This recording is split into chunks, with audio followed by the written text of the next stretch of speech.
नमस्कार दोस्तों, स्वागत है आपका हमारे YouTube चैनल पर जिसका नाम है परीक्षिता एकेडमी। और आज के हमारे इस वीडियो में हम बात करने वाले हैं पटवारी परीक्षा रिव्यू के बारे में, जो कि है 6 अप्रैल 2023 सेकेंड शिफ्ट का। इस शिफ्ट में पूछे गए जनरल अवेयरनेस, साइंस के और दूसरे सब्जेक्ट के तमाम क्वेश्चंस जो परीक्षा में आए हैं और हमें मिल पाए हैं, उसका हम चर्चा करेंगे, एनालिसिस करेंगे। सो गाइस, अगर हमारे चैनल पर आप नए हैं तो चैनल को सब्सक्राइब करें, वीडियो पसंद आता है तो इसे लाइक शेयर ज़रूर करें। तो चलिए आगे बढ़ते हैं और बात करते हैं आज के तमाम प्रश्नों के बारे में। तो आज का पहला प्रश्न है कि मध्य प्रदेश की धार्मिक नगरी कौन सी है। तो मध्य प्रदेश की धार्मिक नगरी है, उसको दर्जा है उज्जैन को। इसके अलावा ये बात भी क्वेश्चन मार्क है कि एक्चुअल में क्वेश्चन क्या यही पूछा गया था या पर्यटन नगरी पूछा गया था, जो है तीर्थ नगरी पूछा गया था, क्या पूछा गया था। तो अगर धार्मिक नगरी है तो उज्जैन है, अदरवाइज पर्यटन नगरी अलग है। और पवित्र दर्जा जो है नगरियों का अमरकंटक वगैरह को भी दे रखा है। तो उस प्रकार से यहाँ पर हमको फैक्ट क्लियर होने चाहिए। अगला क्वेश्चन की अगर हम बात करें तो शाही किला कहाँ पर है। तो शाही किला जो है बुरहानपुर में है। तो मध्य प्रदेश के दो क्वेश्चंस जो है आज देखने को मिलते हैं। धोलावीरा से पूछा गया था, कोई कह रहा है कि धोलावीरा दर्रा पूछा गया था, कोई कह रहा है धोलावीरा पूछा गया था। तो धोलावीरा की बात करें तो ये भारत का 40वां ऐसा प्लेस है जो यूनेस्को की विश्व धरोहर सूची में शामिल हुआ था और ये गुजरात में पड़ता है। अगर आप इसको गूगल मैप से देखोगे अपने इंटरनेट पे तो यहाँ पर ही आपको एक टापू की तरह दिखाई देगा, धोलावीरा है और उसके आसपास पानी ही पानी है गुजरात में।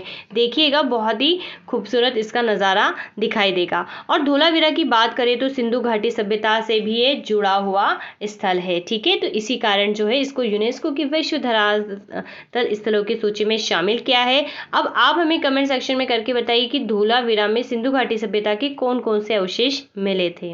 अगले क्वेश्चन की तरफ हम बढ़ते हैं, राजगीर की बात करते हैं। तो राजगीर की अगर बात करें तो ये पड़ता है आपका बिहार में और राजगृह भी हम इसको बोल सकते हैं। इस प्रकार से राजधानी हुआ करता था मगध साम्राज्य की उस समय पर 2000 साल पहले की बात हम कर रहे हैं, 2 से 2500 साल पहले की। तो ये जो है बिहार में पड़ता है। अगला प्रश्न आया है करेंट का है कि गड्ढा खोदने वाले मेंढक का नाम किस शहर के नाम पे रखा गया है या उस मेंढक का क्या नाम है, इस प्रकार से कुछ था। तो उसका नाम है बेंगलुरु मेंढक। ठीक है, बेंगलुरु मेंढक आपको याद रखना है। अगले प्रश्न की तरफ हम बढ़ते हैं दोस्तों। तो आपको देखने को मिलेंगे प्रश्न आज हमने सारे मिक्स करके रखे हुए हैं। जब हम हमारे इसके पहले के रिव्यू लेके आए हैं तो पर्टिकुलर सब्जेक्ट के हम अलग अलग बताते थे क्योंकि क्वेश्चन हमको बहुत कम मिल पाए हैं।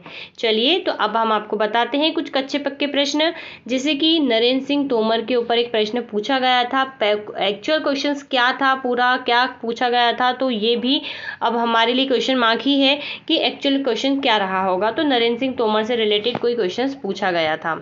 ठीक है, फिर पूछा गया था उच्च हिमालय तथा निम्न हिमालय के बीच की श्रेणियों के बारे से भी संबंधित प्रश्न था। डब्ल्यू का निर्माण किसने किया था। तो 1989 में टीम बर्नर्स ली ने करा था। एक कंप्यूटर का प्रश्न है। इसी प्रकार मैथिलीशरण गुप्त की रचनाएं, सूर्यकांत त्रिपाठी की रचनाएं पूछी जा रही है, हमें पता है पटवारी सेक्शन में जो है क्रमशः इस प्रकार से जो साहित्य कार्य उनकी रचनाएं पूछी जा रही है। अब ये तो एक बहुत ही समुद्र की तरह हो गया कि एक पर्टिकुलर लेखक की हमें कई सारी रचनाएं याद करनी पड़ती है। तो मध्य प्रदेश का पढ़ लीजिए, बाकी इसमें समय बहुत ज़्यादा कंज्यूम होगा। अगर आपको कर सकते हैं तो अच्छी बात है। अगली बात हम करते हैं मोबी ऐप। मोबी ऐप से संबंधित क्वेश्चन आया था। तो ये किससे संबंधित है। तो ये है मोबाइल अवेयरनेस, यानी कि मोबाइल की जागरूकता से संबंधित है।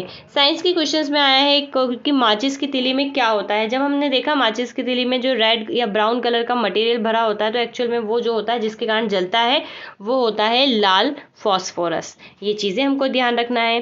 साइंस से क्वेश्चन पूछा गया है प्राथमिक उपभोक्ता क्या होते हैं। ठीक है, तो जो प्राथमिक उपभोक्ता होते हैं, जो पेड़ पौधों वगैरह को जो अपना भोजन के रूप में ग्रहण करते हैं, जनरली वो क्या होते हैं, प्राथमिक उपभोक्ता होते हैं। न्यायाधीश का संधि विच्छेद पूछा गया है। पांडुलिपि वर्तनी के बारे में पूछा गया था और रति किस का स्थायी भाव है, ये क्वेश्चन आया था।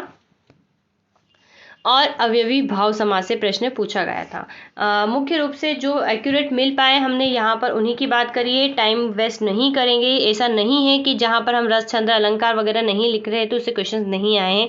बाकायदा हर पोर्शन से, हर सेक्शन से क्वेश्चंस आ रहे हैं, चाहे वो मैथ्स हो, चाहे वो रीजनिंग हो, मैनेजमेंट हो, इंग्लिश हो, हिंदी हो, कंप्यूटर है, चाहे किसी से भी कोई भी क्वेश्चंस ले लीजिए, आ रहा है। और मेन चीज़ जो डिपेंड करती है वो जनरल अवेयरनेस पे ही डिपेंड करती है, क्योंकि यहाँ पर बहुत कुछ चीज़ें स्पष्ट हो जाती है। और साइंस तो जनरली हम इन्हीं का ही रिव्यू लेकर आते हैं। सो गाइस, आज का वीडियो यहीं तक। अगर हमें और क्वेश्चंस मिले हैं तो हम अपडेटेड वीडियो ज़रूर लाएंगे। बताइएगा वीडियो आपको कैसा लगा। अच्छा लगा हो तो चैनल को लाइक, शेयर, सब्सक्राइब ज़रूर करें। Have a nice day and thanks for watching.